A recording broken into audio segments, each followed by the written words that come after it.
Coming up right now on the Fan Hotline, John Greco. He joins us right now as he breaks down the game against the Tennessee Titans. And, of course, Myles Garrett taking a little bit of heat from some of the media as well as some of the fans saying that we should be more critical of Myles Garrett.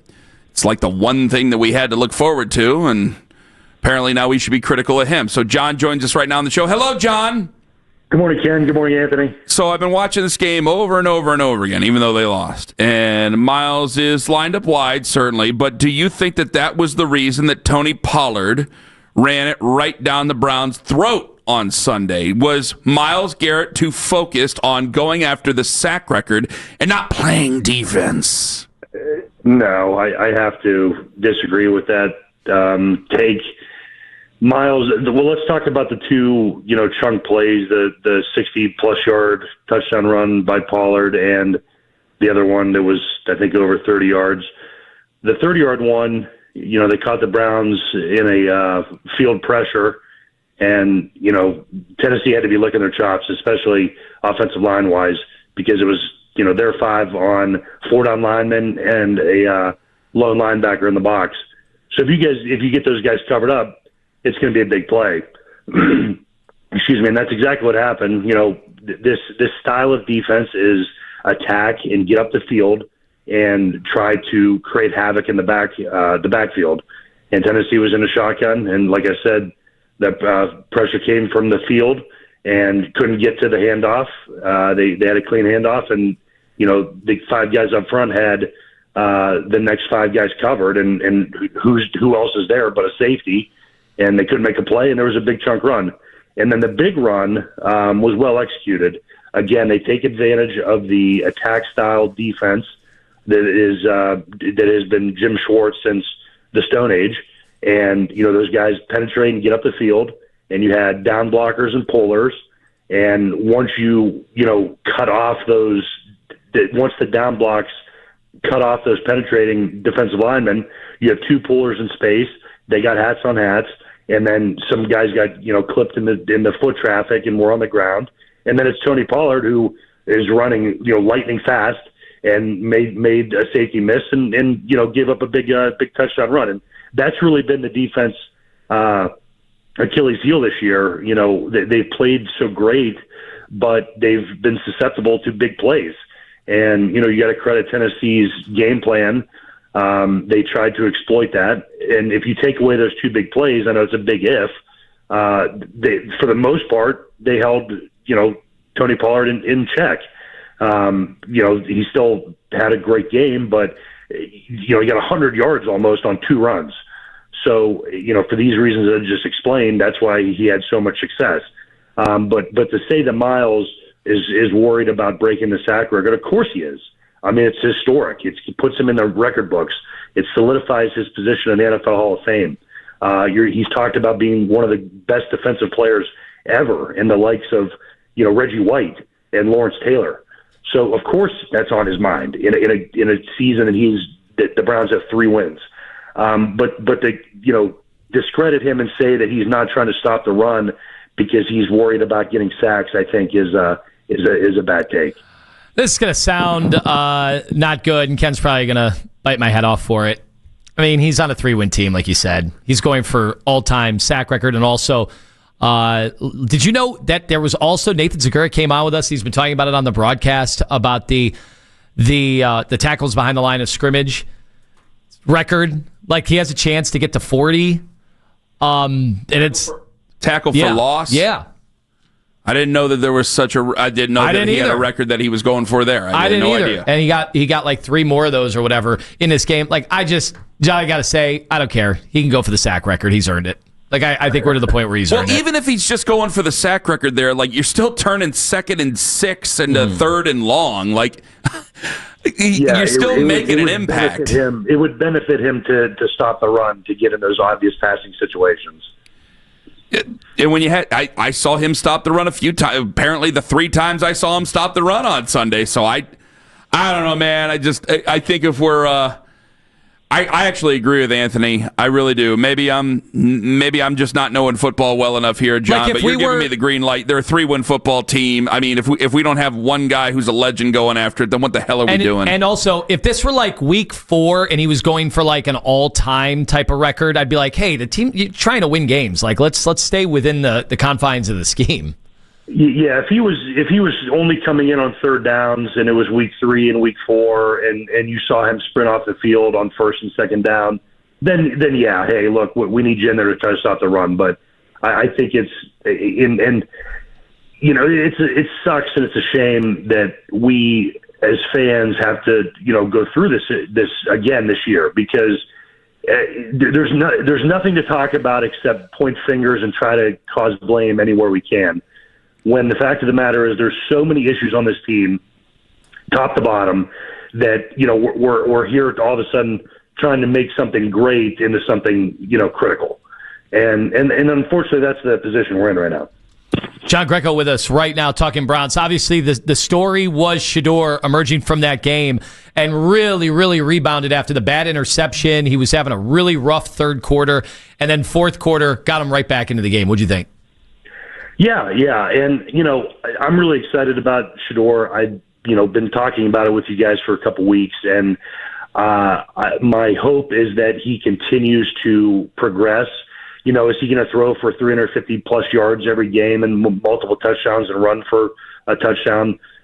Probably not. But I have to also take some of the good with some of the bad, and remember that he's a rookie and all of the other elements around him. So when he does really well, like he did in this past game, if he can continue to try to learn from his mistakes and then capitalize on those, successes that he's having, it's only going to build his confidence and only going to build everyone else's confidence around him. So I loved what I saw. And obviously, guys, the energy's there and people are so hungry for something to rally around and circle the wagons with.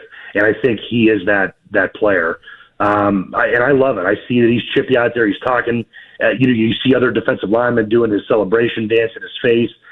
There's an element to me that I like about that. And we should talk about that with Baker Mayfield. Some quarterbacks are very stoic and they don't, talk and everything's, like a computer generated answer. But it's nice when you see kind of just genuine, real talk and emotions out on the field. And he has that. And obviously he's shown the ability that he's willing to take chances and throw the ball downfield. Are they all going to connect? No, he's a rookie. And again, like we said, everything around him that's going on with, maybe he's not in the best position, but he's been able to elevate the offense from what we've seen in the first, several months of the season and at least, create some explosive plays. So that has been encouraging, and I just hope that he's able to finish the year strong and build some momentum going into the offseason. John Greco joining us on the show. Why do we keep having these failures on special teams? I don't know. I really don't. Bubba Ventrone was a former teammate of mine. I really, really loved playing with him. Great teammate, and I'm sure he's a great coach. It's just not translating. And, he's not out there catching punts and blocking on punt protection and covering kicks. He's not out there, but I know that's not an excuse that matters or anybody wants to hear. But I don't know. I think it's just, I don't want to say it's bad luck, but it's just lack of focus on these plays where, like they had one a couple weeks ago where the guy caught the ball, and ran out of bounds instead of having 1 foot established and 1 foot out of bounds to get the ball in the 40 or whatever it is. There's just been so many errors in these games that are causing them to lose. And I don't know. I don't have the answer. Trust me, they're in the film room. They're looking at all these things. They're talking about them. That's all those guys do. That's all they meet about, and that's all that 2/3 of them on special teams practice on a weekly basis. Why it's not translating to the field and they're not executing, I don't know. Other than I think it's just at the critical moments, there's just a momentary lapse of concentration and focus that's causing big turnovers and big points in the game. Fans are upset that they haven't moved on from Bubba Ventrone yet. Do players ever feel that way towards assistant coaches? I'm sorry, Ken. Say that last part. I didn't hear the last part. The fans are ready to move on from Bubba Ventrone. They've been pretty frustrated that these lapses keep happening. Do players ever feel the same way as fans do about assistant coaches? Yeah. I think there's some frustration. Naturally, I think that's kind of a human element. When you're in the building and you see things happening. Now, if it was a scheme thing that players see that and they're like, man, this isn't working. Why do we keep going back to it over and over and over? That's where players get frustrated. And it's like, why are we trying to put the toothpaste back in the tube? And we're trying to do things. I played offense, obviously, so there'd be things like schematically that we would be trying to do over and over and over. And everybody in the room, except for the people that were installing it and trying to get us to execute it, knew that it wasn't the best thing to put us in a chance to be successful. So that's when players sit in meeting rooms and they're like, this guy just isn't it. Or he's saying one thing and doing the other, and it's just not genuine. But I don't know if that's the case with Bubba, but it certainly does happen, and it enters players' minds, especially when, like I said, schematically or things are happening over and over and over, and you're just like, this isn't it. Now, again, I'll reiterate, Bubba's not out there fielding punts and fumbling the ball, but that's show business. He's a product of, he's what we see the product in the field. That's a reflection of him, one way or another. So I get the frustration. I get why fans would want him to be dismissed. But yeah, to answer your question about the players, of course that creeps into guys' minds.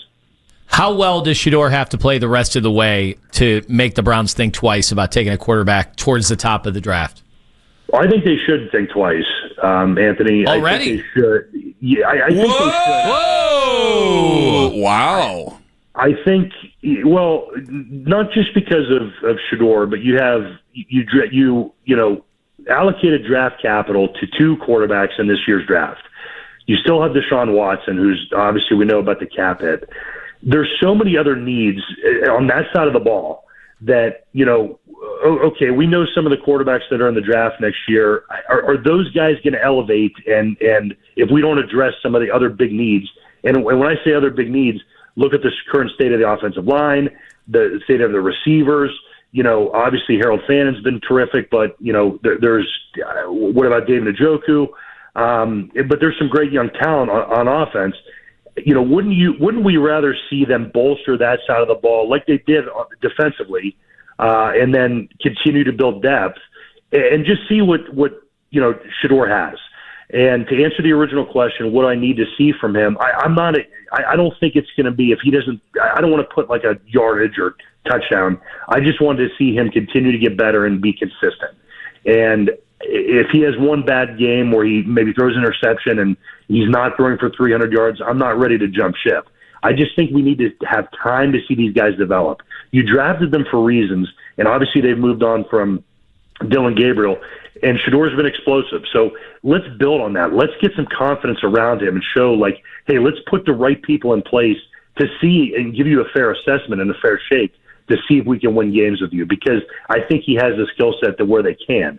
So let's get the right people around him, build on that, scheme, and build depth, give him some weapons, and see what happens.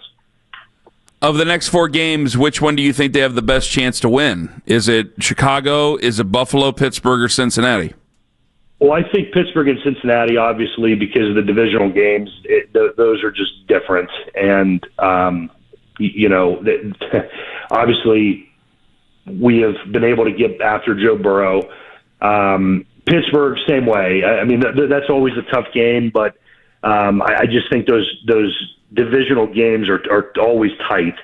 Now, Buffalo, they give up points and yards, and obviously you have to deal with their quarterback, but I think they can get after him and pressure him, and that goes the same for this coming week.